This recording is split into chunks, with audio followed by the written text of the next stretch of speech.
Green land کی برفیلی سرزمین، Denmark کا حصہ ضرور مگر نیم خود مختار۔ یہاں بہت سے لوگ آج بھی اپنے سابق نوآبادیاتی آقا سے آزادی کے خواب دیکھ رہے ہیں، لیکن صدر ٹرمپ کے خواب بالکل مختلف ہیں۔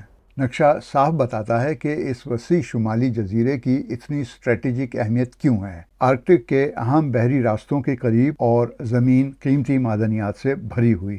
یہی وجہ ہے کہ امریکی صدر نے نہ صرف اسے خریدنے کی خواہش ظاہر کی بلکہ اس پر قبضے کے امکان کو بھی رد نہیں کیا ہے۔ لیکن کیا وہ اب کوئی نیا حربہ استعمال کر رہے ہیں؟ ڈنمارک کے قومی نشریاتی ادارے نے انکشاف کیا ہے کہ صدر ٹرمپ سے متعلق 3 امریکی خفیہ مشن پر گرین لینڈ میں ہیں۔ مقصد حامیوں اور مخالفین کی فہرستیں بنانا اور ڈینش اور گرین لینڈ کے عوام میں دراڑیں ڈالنا۔ یہ خبر سامنے آتے ہی کوپن ہیگن میں امریکی سفیر کو وزارت خارجہ طلب کیا گیا۔ ڈنمارک کے وزیر خارجہ کا 2 ٹوک پیغام: ملکی معاملات میں مداخلت کسی صورت برداشت نہیں۔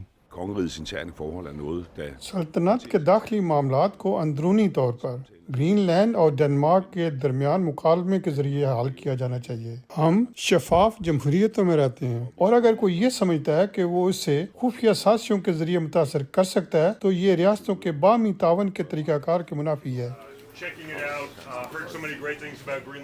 پچھلے چند مہینوں میں امریکہ نے مختلف حربے آزمائے۔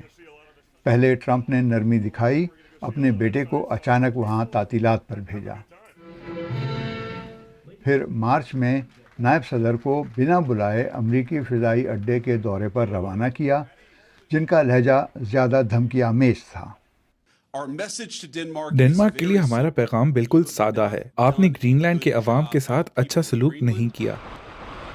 اب لگتا ہے کہ گرین لینڈ کے دل و دماغ جیتنے کی امریکی کوششیں پردے کے پیچھے جا پہنچی ہیں، لیکن ڈنمارک بھی پیچھے ہٹنے والا نہیں۔ وہ ان حربوں کو سامنے لا کر جواب دے رہا ہے، اور وائٹ ہاؤس فی الحال خاموش۔